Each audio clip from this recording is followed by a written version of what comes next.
Hello friends, welcome to చందమామ కథలు by RK. ఇప్పుడు చెప్పబోయే 3 కథలలో మొదటి కథ ఇద్దరు మూర్ఖులు. ఈ కథను రాసిన వారు శ్రీ కోలార్ కృష్ణ అయ్యర్ గారు. ఇద్దరు మూర్ఖులు. ఒక గ్రామంలో రామయ్య అనే రైతు తన 2 ఎకరాల భూమిలో జొన్న పైరు వేశాడు. పైరు ఏపుగా పెరిగి కోతకు వచ్చే తరుణంలో సోమయ్య అనేవాడి పశువులు వచ్చిపడి పైరంతా పూర్తిగా నాశనం చేశాయి. సోమయ్యను 1000 రూపాయల నష్టపరిహారం చెల్లించమని రామయ్య అడిగాడు. కానీ సోమయ్య ఒప్పుకోలేదు. రామయ్య ఊళ్ళో పెద్దలను తగాదా తీర్చమని కోరాడు. ఊరి పెద్దలు రామయ్య తన పొలానికి కంచె వేయక కనీసం కాపలా అయినా పెట్టకపోవడం అతని తప్పని, తన పశువులను అదుపులో పెట్టకపోవడం సోమయ్య తప్పని, అందుచేత సోమయ్య సగం పరిహారం అంటే 500 ఇయ్యాలని తీర్పు చెప్పారు. ఆ ఊరి మునసబు లంచగొండి. అందుచేత సోమయ్య తమ తగాదాలను పరిష్కరించవలసినది మునసబు అని రామయ్యకు చెప్పి మునసబు దగ్గరికి వెళ్ళి తనకు అనుకూలంగా తీర్పు చెబితే 250 ఇస్తానన్నాడు. పరిహారం తేలికలో పోతుందని అతని ఉద్దేశం. మునసబు లంచం పుచ్చుకుని రామయ్య తన పొలానికి కంచె వేయక కాపలా పెట్టకపోవడం అతని తప్పేనని, సోమయ్య పరిహారం ఇయ్యనవసరం లేదని తీర్పు చెప్పాడు. రామయ్య ఈ తీర్పును ఆమోదించక తాలూకా అధికారి వద్దకు వెళ్ళాడు. అతడు కూడా లంచగొండే. రామయ్య అతనికి 250 రూపాయలు లంచం ఇచ్చి తనకి అనుకూలంగా తీర్పు చెప్పించుకున్నాడు. గ్రామంలోని చేలన్నిటికీ కంచెలు వేయాలని ఎక్కడా లేదు. రామయ్యకు కలిగిన నష్టానికి పూర్తిగా సోమయ్య బాధ్యుడు. అందుచేత అతను రామయ్యకు 1000 రూపాయలు నష్టపరిహారం చెల్లించాల్సిందే అని తాలూకా అధికారి తీర్పు చెప్పాడు. సోమయ్య ఈ తీర్పును అంగీకరించక జిల్లా అధికారి వద్దకు వెళ్ళాడు. అతను కూడా లంచగొండే. తాలూకా అధికారి, నిన్ను రామయ్యకు 1000 రూపాయలు పరిహారం ఇయ్యమన్నాడు కదా, అందులో సగం నాకిస్తే నీకు అనుకూలంగా తీర్పు ఇస్తాను అన్నాడు. 500 లంచం ఇచ్చినా తనకు 250 లాభమే కదా అనుకుని సోమయ్య జిల్లా అధికారికి 500 ఇచ్చుకున్నాడు. తాలూకా అధికారి తీర్పు సరికాదని, మునసబు తీర్పే సరి అయినదని జిల్లా అధికారి తీర్పు ఇచ్చాడు. రామయ్యకు రోషం ఎక్కువైంది. అతడు మండలాధికారి వద్దకు వెళ్ళి ఆ అధికారికి 500 లంచం పెట్టి తనకు అనుకూలంగా తీర్పు చెప్పించుకున్నాడు. ఇక తీర్పు చెప్పడానికి మిగిలింది రాష్ట్రాధికారి. ఆయన నీతిపరుడు, న్యాయబుద్ధి గలవాడును. ఆయన అంతా విని గ్రామ పెద్దల తీర్పుతో ఏకీభవిస్తూ సోమయ్య రామయ్యకు 500 రూపాయలు ఇవ్వాలని తీర్పు చెప్పాడు. సోమయ్య రామయ్యకు నష్టపరిహారం చచ్చినట్టు చెల్లించాడు. రామయ్య, సోమయ్య ఇంటికి తిరిగి వస్తూ తాము గ్రామ పెద్దల తీర్పును ఆమోదించినందుకు కలిగిన నష్టాన్ని లెక్కించారు. ఒక్కొక్కరికి 750 రూపాయల నష్టము, శ్రమ మిగిలినట్టు తేలింది. అందుకు కారణం వాళ్ళ మూర్ఖత్వము, లంచగొండులను ఆశ్రయించడమును. కథ సమాప్తం. రెండవ కథ వెర్రి వెంకి. ఈ కథను రాసిన వారు శ్రీ కె శ్రీనివాసులు గారు. వెర్రి వెంకి. ఒక గ్రామంలో ఒక రైతు ఉండేవాడు. అతని చిన్నతనంలోనే భార్య పోయింది. అదే గ్రామంలో వెంకి అనే దిక్కులేని పిల్ల ఒకతే ఉండేది. రైతు దాని చేత ఇంటి పని అంతా చేయించుకునేవాడు. తీరికగా ఉన్నప్పుడు అది మిగతా కూలీలతో కలిసి పొలం పనులు కూడా చేసేది. పని చేయటంలో వెంకికి అలుపు సలుపు అంటూ ఉండేది కాదు. కానీ దానికి వేపకాయంత వెర్రి ఉండేది. ఇంటి పనంతా నేనే చేస్తుండేది కదా, నన్ను పెళ్లి చేసుకోరారా ఏమి అనేది వెంకి తన యజమానితో. చేసుకోక నిన్నే చేసుకోమన్నావుటే అనేవాడు రైతు. కానీ వెంకి అస్తమానం ఇదే పాట సాగించింది. నన్ను ఎందుకు చేసుకోవు, నాకు వంక ఏమొచ్చింది, నేను ఉండగా ఇంకొకతను ఈ ఇంట్లో అడుగు పెట్టనిస్తానా అంటూ యజమాని కాల్చు తినడం మొదలుపెట్టింది. దాని బాధ భరించలేక రైతు ఒకనాటి మధ్యాహ్నం వెంకి పొలం పని చేసే చోటుకి వెళ్ళాడు. ఒళ్ళు అలసి చేనులోనే పడుకుని ఒళ్ళు తెలియకుండా నిద్రపోతూ ఉంటే దాని ఒంటి నిండా నూనె కలిపిన కాటుకు పట్టించేశాడు. పొద్దువాలే సమయానికి వెంకి నిద్రలేచి తన కాళ్ళు చేతులు చూసుకుని తానే భయపడింది. నేనేనా దెయ్యాన్నా అని దానికి అనుమానం వచ్చింది. అది తిన్నగా తన యజమాని ఇంటికి వెళ్ళి, వెంకీ ఇంట్లో ఉందా బాబు అని అడిగింది. ఆ ఇంట్లోనే ఉంది అన్నాడు రైతు. ఇక తనకు దాని పీడ వదిలింది అనుకుని. అయితే నేను వెంకిని కానన్నమాటేగా అనుకుంటూ వెంకి మసక చీకట్లో పడి అడవికేసి బయలుదేరింది. అడవిలో దానికి 2 దొంగలు కనిపించారు. వాడు దాన్ని చూసి భయపడి పారిపోసాగారు. ఎందుకర్రా వెర్రి నాగన్నాలారా పారిపోతారు, దొంగతనాన్ని పోతుంటే నన్ను వెంట పెట్టుకుపోండి, సహాయంగా ఉంటాను అని వెంకి కేకబెట్టింది. పిశాచి తమ వెంట ఉండటం కూడా ఒక విధంగా మంచిదే అనుకుని దొంగలు భయపడడం మాని వెంకి దగ్గరకు వచ్చారు. వాళ్ళు ఎక్కడన్నా ఒక గొర్రె దొరుకుతుందేమో దొంగిలించాలని చూస్తున్నారు, కానీ గొర్రె ఎక్కడ దొరుకుతుందో వాళ్ళకు తెలియదు. అదంతా నాకు వదిలిపెట్టండి, కటిక చీకట్లో కూడా గొర్రెల కొట్టానికి పోగలను అన్నది వెంకి. దొంగలు సంతోషించి వెంకిని వెంట రానిచ్చారు. దొంగలను బయట ఉండమని వెంకి కొట్టం ప్రవేశించింది. దొంగల గొర్రె కోసం ఎదురు చూస్తూ ఉండగా వెంకి, పోతు కావాలా పెంటి కావాలా, ఇక్కడ బోల్డని గొర్రెలు అని గావుకేక పెట్టింది. అరవుకు బలిసిందిగా చూసి, ఏదో ఒకదాన్ని పట్రా అన్నారు దొంగలు. బలిసినదే, పోతు కావాలా పెంటి కావాలా అని వెంకి మరింత గట్టిగా అరిచింది. అరుస్తావెందుకు, బాగా బలిసిందైతే చాలు, పోతైనా సరే పెంటి అయినా సరే అన్నారు దొంగలు. ఇక్కడ బోలెడని గొర్రెలు, పోతు కావాలా పెంటి కావాలా, ఏది కావాలంటే అదే తెస్తాను అని వెంకి మరింత గట్టిగా అరిచింది. నోరు మూసుకుని ఏదో ఒకటి పట్టుకురావే అన్నారు దొంగలు. వెంకి పెట్టిన గావు కేకలకు గొర్రెల యజమాని లేచి యువతలకి వచ్చాడు. దాంతో దొంగలు కాలికి బుద్ధి చెప్పారు. ఉండండర్రా, ఆగండర్రా అంటూ వెంకి గొర్రెల మధ్య నుంచి పరిగెత్తుకుంటూ యువతలకి వచ్చింది. వెంకిని చూడగానే గొర్రెల యజమాని భయంతో కొయ్యబారిపోయి తన మందలోకి పిశాచం వచ్చిందనుకున్నాడు. ఆ రోజు దొంగలకు వెంకికి కూడా తిండి లేదు. మర్నాడు చీకటి పడగానే వాళ్ళు ఒక కోడిని తస్కరించడానికి బయలుదేరారు. కానీ ఆ కోడి ఎక్కడ దొరికేది వాళ్ళకు తెలియదు. అదంతా నాకు వదలండి, నాకు ఊళ్ళో కోళ్ళు ఉండే గూళ్ళన్నీ బాగా తెలుసు అని వెంకి వాళ్లను వెంట పెట్టుకుని ఊళ్ళోకి వచ్చింది. అది దొంగలను బయట ఉండమని కోళ్ల ఆవరణలో ప్రవేశించి, పెట్ట కావాలా పుంజు కావాలా, ఇక్కడ బోలని కోళ్ళు అని గావుకేక పెట్టింది. అయితే పొలికేకలు దేనికి, పరువుగా ఉన్న కోడిని చూసి పట్టుకురా అన్నారు దొంగలు. అదే, పెట్ట కావాలా పుంజు కావాలా అని వెంకి మళ్ళీ మరింత గట్టిగా గావుకేక పెట్టింది. అయితే ఆ పొలికేకలు దేనికి, బరువుగా ఉన్న కోడిని చూసి పట్టుకురా అన్నారు దొంగలు. అదే, పెట్ట కావాలా పుంజు కావాలా అని వెంకి మళ్ళీ గావుకేక పెట్టింది. కేకలు పెట్టగా, వాటమైన కోడిని ఒకదాన్ని తీసుకురా అన్నారు దొంగలు. అట్లా కాదు, పుంజు కావాలా పెట్ట కావాలా, ఇక్కడ బోళ్ళని కోళ్ళు అంటూ మరింత గట్టిగా కేక పెట్టింది. ఈ కేకలకు కోళ్ళని లేచి అరవసాగాయి. కాపలావాడు లేచాడు. దొంగలు పరుగులు అంకించుకున్నారు. ఆగండారా, బుద్ధి తక్కువ వాళ్ళారా, పుంజు కావాలంటే పుంజునో పెట్ట కావాలంటే పెట్టనో ఇచ్చేదాని కదా, ఏదీ చెప్పకపోతుంది అంటూ వెంకి వాళ్ల వెనకే పరిగెత్తింది. వెంకిని చూస్తూనే కోళ్ల కాపలావాడు భయంతో విరుచుకు పడిపోయాడు. 2 రోజులుగా దొంగలకు తిండి లేదు. ఊళ్ళోనేమో పిశాచం తిరుగుతోంది అన్న వార్త వ్యాపించి అందరూ హడిలిపోతున్నారు. 3వ రోజు నిశిరాత్రి దొంగలు ఎక్కడన్నా ఒక గొర్రె దొరుకుతుందేమోనని చూడటానికి బయలుదేరారు. వెంకి వెంట వస్తానంటే వాళ్ళు వద్దనేశారు. ఆ పిశాచాన్ని వెంట పెట్టుకుపోతే తమకు ఆకలి చావు తప్పదు అని దొంగలకు తోచింది. వెంకి కూడా ఆకలి దహించుకుపోతున్నది. అందుచేత అది ఊరు బయట ఉన్న ఒక పొలానికి వెళ్ళి అక్కడ చిలకడ దుంపలు పీకి ఆవురావురమని తినసాగింది.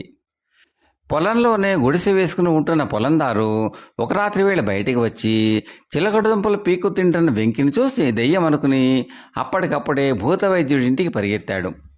భూతవైద్యుడు నిద్రలేచి పైపంచె వేసుకుని పొలందారు వెంట బయలుదేరాడు. పొలంలోకి రావాలంటే దారిలో రొంపి ఉన్నది. భూతవైద్యుడు రొంపిలో దిగి నడవనన్నాడు. నేను నిన్ను ఎత్తుకుని రొంపి దాటిస్తాను, ఈ దెయ్యాన్ని నువ్వు వదలగొట్టకపోతే ఇక నేను ముష్టెత్తుకోవాల్సిందే అంటూ పొలందారు భూతవైద్యుడిని వీపుని ఎత్తుకుని రొంపిలోకి దిగి నడవసాగాడు. పొలంలో ఉన్న వెంకి వాళ్ళని చూసి దొంగలే అనుకుని వాళ్ళు గొర్రెను సంపాదించుకొస్తున్నారనుకుని, అబ్బో చాలా పెద్దదిగా కనిపిస్తోంది, బాగా కొవ్విందనుకుంటాను అని గట్టిగా అరిచింది. ఈ మాట వినపడగానే పొలందారుకు రక్తం గడ్డగట్టుకుపోయింది. కొవ్విందో కాదో నువ్వే చూసుకో మా తల్లి అంటూ వాడు భూతవైద్యుడిని రొంపులో తోసేసి కాలిసత్తువ కొద్దీ పారిపోయాడు. ఆ రాత్రి జరిగిన సమాచారం కూడా రైతుకు తెలిసింది.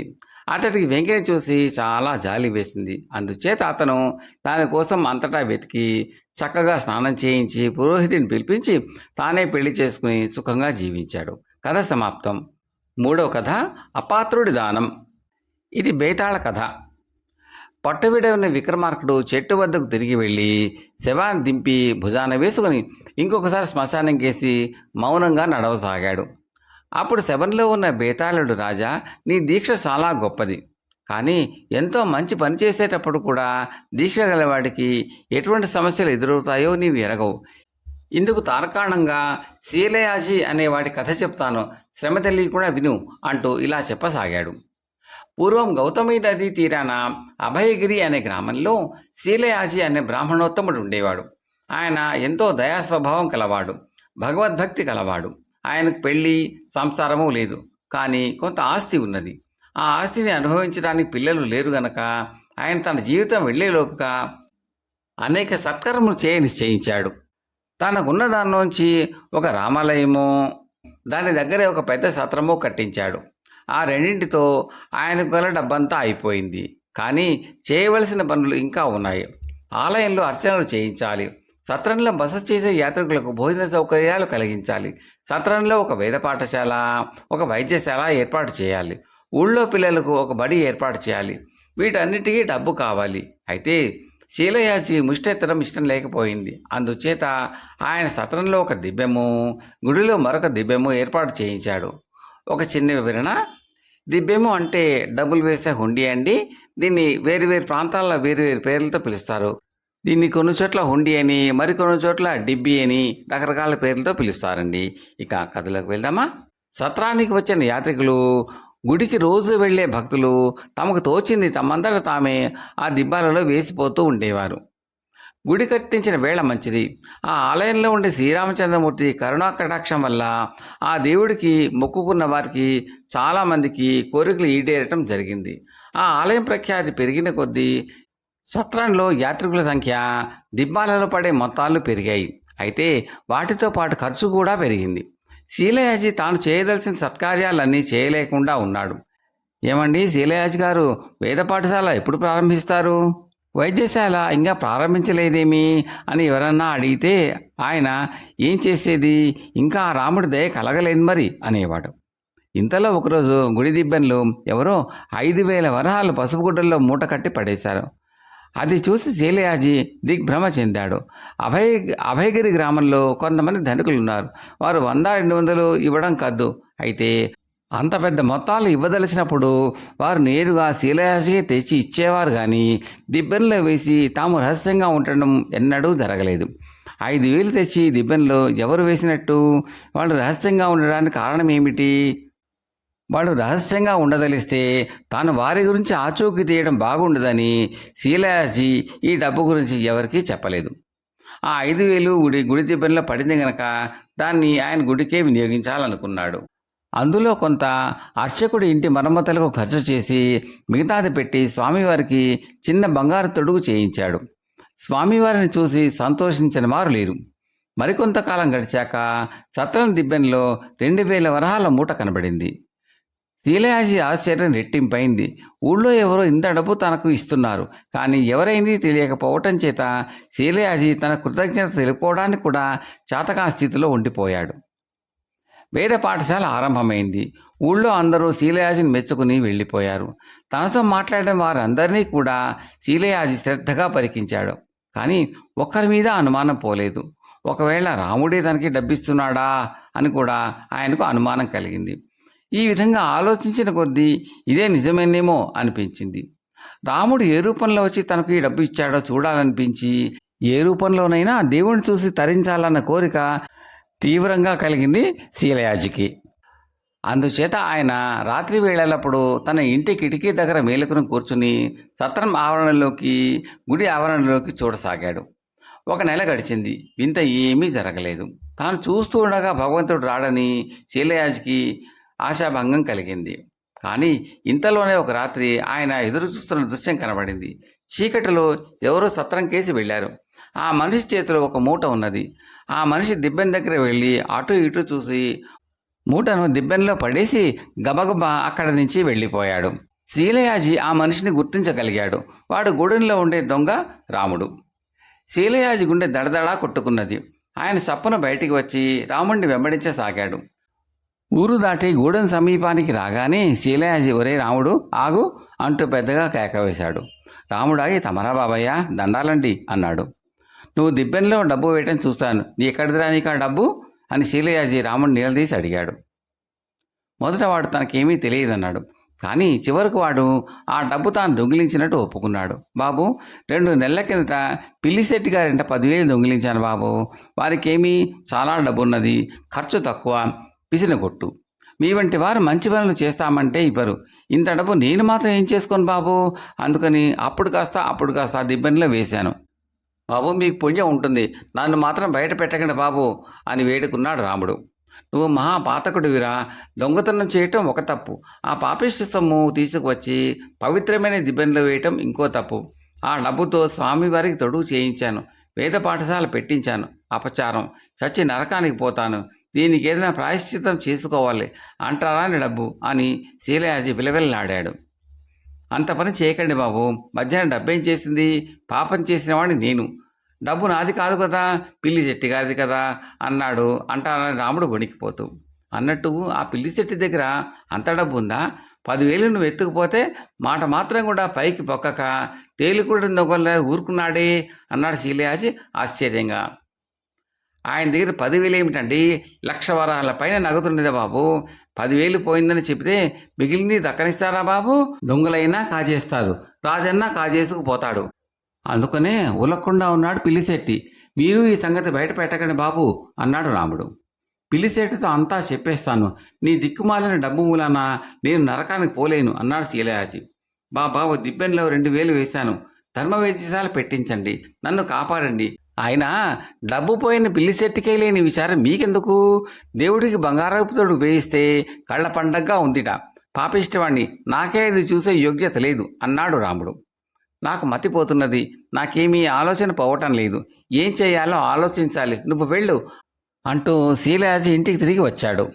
తెల్లవారగానే ఆయన గుడికి వెళ్ళి పూజారితో ఆ తొడుగు తీసేయి అన్నాడు విగ్రహాన్ని చూపిస్తూ. ఎందుకు బాబు అన్నాడు పూజారి ఆశ్చర్యంగా. దొంగలు ఎత్తుకుపోతారేమో, ఎందుకైనా మంచిది, మా ఇంట్లో దాస్తాను అన్నాడు శీలయాజి. పూజారి నవ్వి, మన ఊళ్ళో దొంగతనం అన్నదే లేదే, మీకు అకస్మాత్తుగా ఈ అనుమానం ఎందుకు తగిలింది? అయినా దేవుడి సొమ్ము తినేవాడు ఉంటాడా ఎక్కడైనా అన్నాడు. శీలయాజికి ఏం సమాధానం చెప్పడానికి పాలుపోలేదు. దిబ్బెనలో అంటరాని వాడు వేసిన మూట కూడా ఉన్నది. నేను మహాపాపిని, అందుకే నన్ను రామచంద్రమూర్తి పరీక్ష పెట్టాడు అనుకున్నాడు ఆయన. ఆలయం మైలపడింది, సత్రం మైలపడింది. వేదపడిన విన్నప్పుడల్లా శీలయాజికి కంపరం ఎత్తేది. దిబ్బెనలో ఉన్న డబ్బుతో వైద్యశాల ప్రారంభించవచ్చు, కానీ ఏం చేయటానికి శీలయాజికి మనసులో లేదు. వారాలు నెలలు గడిచాయి. ఇంతలో పిల్లిశెట్టి చావు బతుకులో ఉన్నట్టు వార్త వచ్చింది. ఆయన కాస్త చచ్చిపోతే ఆయనకు అంటరాని రాముడు చేసిన మోసం గురించి చెప్పే అవకాశం కాస్త చేజారిపోతుందని శీలయాజి పిల్లిశెట్టి ఇంటికి పరిగెత్తాడు. అతను ఆ ఇల్లు చేరేసరికి పిల్లిశెట్టి చావు బతుకుల మధ్య ఊగిసలాడుతున్నాడు. ఒక పొరపాటు జరిగింది. కొంతకాలం క్రితం ఇంట్లో ఒకడు దొంగతనం చేసి పోయాడు. వాడు కాజేసిన సొమ్ము 10,000 వరాలని తెలిసింది. అందులో వాడు 9,000 గుడికి సత్రానికి ఇచ్చాడు. అది ఖర్చు అయిపోయాక కానీ నాకు ఈ సంగతి తెలియలేదు. దాన్ని తిరిగి మీకు ఇచ్చే శక్తి నాకు లేదు. అందుచేత దాన్ని మీరిచ్చిన దానంగానే భావించడానికి అనుమతి ఇవ్వండి అన్నాడు శీలయాజి పిల్లిశెట్టితో. పిల్లిశెట్టి గొప్ప లోభి, పిల్లికి కూడా బిచ్చం పెట్టేవాడు కాడని అందరూ అనేవారు. అందుకే ఆయనను అందరూ పిల్లిశెట్టి అని పిలిచేవాళ్ళు. కానీ ఆఖరి క్షణంలో ఆయనకు డబ్బు మీద ఏ విధమైన భ్రాంతి లేకుండా పోయింది. 1,00,000 వరహాలు కూడబెట్టాను, నేను తినలేదు, ఇంకొకరికి పెట్టలేదు. మీరు ఇన్ని ధర్మకార్యాలు చేస్తూ ఉంటే ఒక్క ఠోలీ కూడా ఇవ్వలేకపోయాను, పాపాత్ముడిని. ఆ దొంగ నాకంటే ఎంత మంచివాడు, ఎంత పుణ్యాత్ముడు. 10,000 దొంగతనం చేసి అందులో 9,000 ధర్మకార్యాల కోసం మీకు ఇచ్చాడు అన్నాడు పిల్లిశెట్టి. దొంగను పుణ్యాత్ముడు అంటారేమిటి అన్నాడు శీలయాజి. నేను దొంగనే. నేను ఒక వర్తకుడి దగ్గర గుమాస్తాగా ఉండేవాణ్ణి. ఒకనాడు సముద్ర వ్యాపారం మీద నన్ను కూడా వెంట పెట్టుకు వెళ్ళాడు. ఒక దేశంలో ఆయనకు జబ్బు చేసింది. ఆయన బతకడని భయపడి ఆయన సొత్తు 30,000 వరహాలతో సహా నేను పారిపోయి వచ్చాను. ఆ డబ్బుతో ఈ గ్రామం చేరి వర్తకం చేసి చాలా డబ్బు గడించాను. లాభం వచ్చినప్పుడల్లా నష్టం వచ్చిందని విలిపించేవాడిని. నదిలో ఏ పడవ మునిగినా కూడా అందులో నా సరుగుపోయింది అని శోకాలు పెట్టేవాడిని. నేను లక్షాధికారిని ఎవరూ ఎరగరు. ఆ దొంగకి ఎలా తెలిసిందో మరి బాబు. ఆ దొంగలాగే నేను కూడా నేను దొంగిలించిన 30,000 వరాలు మీకు ఇచ్చేస్తాను, పుణ్యకార్యాలకు వినియోగించండి అంటూ పిల్లిశెట్టి నౌకర్ల చేత డబ్బు సంచులు తెప్పించి శీలయాజికి ఇప్పించాడు. శీలయాజికి పరమానందమైంది. ఆయన డబ్బుతో ఇంటికి వచ్చేశాడు. అంటరాని రాముడిని గురించి ఆయన మనసులో ఇంకా బాధ ఉండనే ఉంది. ఆయనకు అకస్మాత్తుగా ఒక గొప్ప ఆలోచన తట్టింది. ఆయన ఆ రాత్రి రాముడి కోసం కబురు పంపాడు. రాముడు వచ్చాడు. ఒరే, నీ పాపం ఒకటి విరగడైపోయింది. తన వద్ద 10,000 దొంగతనము చేసిన వాడిని పిల్లిశెట్టి క్షమించేశాడు. కానీ నీ రెండో పాపానికి నువ్వు నరకంలో అనుభవించి తీరాలి. అయితే ఆ పాపంలో నేను వంతు పుచ్చుకునే మాట కల్లా ఇదిగో నీ 9,000 వరహాలు పుచ్చుకో అన్నాడు శీలయాజి అంటరాని రాముడితో. పాపిష్టివాణ్ణి, ఈ డబ్బుతో నేనేం పుణ్యకార్యాలు చేయగలను బాబు, మీ చేతి మీదుగానే ఇది కూడా మంచి పనిలో ఖర్చు చేయండి అన్నాడు రాముడు. అది ఎంత మాత్రమూ కుదరదు. వెంటనే నీ డబ్బు నువ్వు పట్టుకుపోకపోయావో రాజుగారి వద్దకు వెళ్ళి నీ సంగతి బయట పెట్టిస్తాను అని శీలయాజి కేకలు వేశాడు. రాముడు ఆ డబ్బు తీసుకుని తల వంచుకుని వెళ్ళిపోయాడు. బేతాళుడి కథ చెప్పి, రాజా, నాకు ఒక చిన్న సందేహం. శీలయాజి, అంటరాని రాముడు, పిల్లిశెట్టి, ఈ ముగ్గురిలో ఎవరు ఎక్కువ పుణ్యాత్ములు? దీనికి సమాధానం తెలిసి కూడా చెప్పకపోయావో నీ తల 1000 వక్కలవుతుంది అన్నాడు. శీలయాజి పుణ్యకార్యాలు చేశాడే కానీ ఆయనకు పాపభయము, పాపచింతన జాస్తి. అంటరాని రాముడు పాపకార్యాలు చేసినా అతడి పుణ్యం మీద ఆసక్తి జాస్తి. తాను అడుగు పెట్టడానికి వీల్లేని గుడికి, తాను చెవులు వినటానికి అధికారం లేని వేద పఠనానికి వాడు సహాయపడ్డాడు. వాడు పుణ్యాత్ముడు అని గ్రహించగలిగిన వాడు పిల్లిశెట్టి. అందుచేత పిల్లిశెట్టి కూడా శీలయాజి కన్నా ఎక్కువ పుణ్యాత్ముడు. అయితే అంటరాని రాముడిని చూసి నేర్చుకున్నవాడు కావటం చేత శెట్టి రాముడంత పుణ్యాత్ముడు కాడు అన్నాడు విక్రమార్కుడు. రాజుకి ఈ విధంగా మౌనభంగం కలగానే బేతాళుడు శవంతో సహా మాయమై తిరిగి చెట్టెక్కాడు. కథ సమాప్తం. మీకు ఈ కంటెంట్ నచ్చితే లైక్ చేయండి. ఇప్పటి వరకు సబ్స్క్రైబ్ చేయకపోతే సబ్స్క్రైబ్ చేసి గంట సింబల్ కాల్ కూడా తప్పనిసరిగా నొక్కండి. ఈ కథలపై మీ అభిప్రాయాలను తప్పనిసరిగా కామెంట్లో తప్పక తెలపండి. Thank you very much.